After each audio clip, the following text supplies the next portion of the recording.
Hi, everybody. Here we are again, Emerald Golfer. This is the part two of the Narin Portnoo. We're going to kick off straight away with hole 10, which is a longish par five. Plays off an elevated tee, but at this day I played off the front tees because I didn't have my driver with me. And again, a super undulating green. It takes a good drive and then a really good second shot to even have a chance of getting onto the green in three. Some big grass bunkers, I suppose, on the left side and the right side, big dunes, and then a cliff, and then the ocean, to all intents and purposes. So I did okay. I was just off the green in three. You can see my ball appearing very shortly underneath some of these undulations. This course really does feel like they just mowed down the grass on some of the dunes, sprinkled in some seed, and then there you are, and very little shaping of the land because you can see how undulated it is. It's fantastic. Then there's a beautiful par three nestled in amongst a massive dune complex to the left. There's a big set of dunes behind it, a couple of bunkers in front, and a bit of rough on the right. So you really just want to hit the green here. Again, just a very picturesque, gorgeous view. On a nice day, you can see Mount Errigal from most of the course, but particularly from this hole. But there's just a bit of cloud there in the background, so you can't see it today, which is unfortunate. And there's the green, just again, beautiful, beautiful contours on the green. The greens are all super undulating on this course. I'm sure there's probably a technical term for it, but they're a lot of fun. They're difficult, but they're a lot of fun to play with, or to play on rather. Then the next one is a par four. We're kind of getting back into the flat lands that the first few holes were on, but there's still a big dune system over on the right. Nice hole. This is usually really the challenge here is that these are almost always into the wind. So you've got to hit some big penetrating shots that basically cut through the wind if you want to have any chance of getting to this par four and two. Bunkers and left really aren't in play unless you do something foolish. You'll notice around the course there's some big piles of, well, horse poo. There are a couple of horses in the field that, let's just say that they don't respect the boundaries of the golf course. So, a bit of an ongoing challenge. I'm sure there's a local rule that if you land in horse poo, you get a free relief, but it's just one of those things. A couple of the lads letting me play through because they're obviously on foot. I'm in a buggy. This hole, another par four, similar to the previous, except for the fact that the green is demented. Big bumps and hollows just in front of it, and also some big bumps and hollows in an actual valley on the green. This hole is one of my favorites. Again, we're right in amongst the dunes here. It's a narrow fairway. It goes back against the direction of most of the holes in the back nine, so it's a nice relief to typically have the wind behind you on this shot, but you want to be straight because there's dunes left and right, very high grass. If you're in there, just there's no chance. I hit this one pretty well. I just wound up just near that bunker on the right, and then gave me a decent enough second shot in.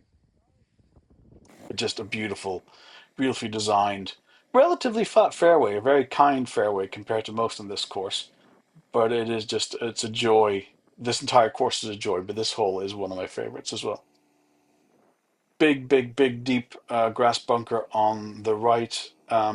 Most of the greens are roped off in the winter just to protect them a little bit, to make sure there's no carts or buggies being driven near them. Then this little par three is really fun. It's short, it's just a pitching wedge, but it's uphill. You can't see the green, you can just see the top of the flag, but there's just a monumental waste area which you need to make sure you cover. And there's bunkering and just dune land on the right as well. If you go long, you're in the sea. So it's just a really spectacular hole to play.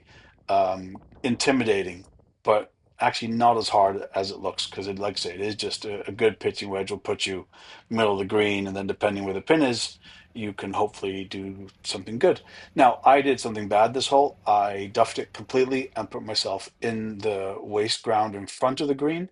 It's actually only the second time I've ever been in there. So, from video purposes, fantastic because you get to see what it looks like from in there. So all I've really got to do is just clear out that bunker, land on the green, which I don't do. I take a shot and leave it just in the grass at the very top, and then have to chip on. So, but then luckily I one putt for a bogey. There's Neon Beach, some little breaking waves. Not really a surfing beach, unfortunately, although I'm sure on a really big swell day, you probably could have some fun there. I think when the sun shines in Donegal, it is, I think, the nicest place in the entire country. It's definitely my favorite county, regardless of the time of year. Now, this is a very long par four, which is almost always either into the wind or the wind howling off the Atlantic. So normally you kind of have to start your ball out over the sea and let it drift back in, which is a little bit scary. And then takes a quite a long second shot to get there. You'll see in a moment there's an enormously deep bunker in the back right corner, which I only just avoided. I actually thought I was in it. There's a ladder or some steps down into it. It's steeper than and deeper than it actually looks here, but it's if you're in there, well, good luck, you know. It's not an easy thing to get out of.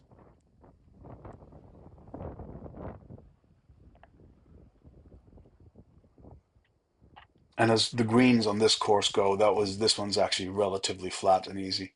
Then the last of the par threes, all the par threes on this course are quite short, but they're all quite punishing if you make a mistake. This one has got a dome green with trouble left, right, and behind.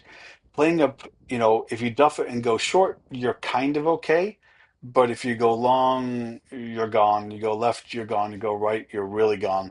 I started this out left, hoping the wind would push it back in. The wind did not push it back in.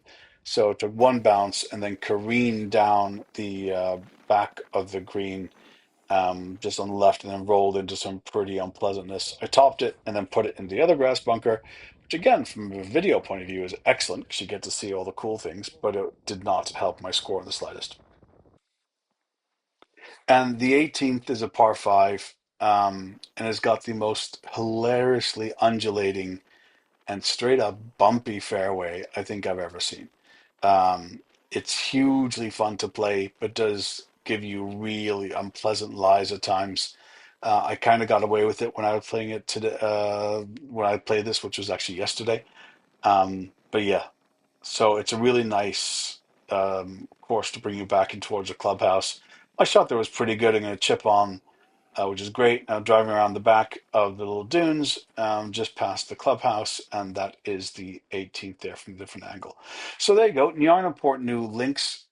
I would strongly recommend you playing it. If you are from Ireland and haven't played golf up in Donegal, do just absolutely do. And if you're visiting Ireland, just do try to put Donegal and Yarn Portnew on your itinerary.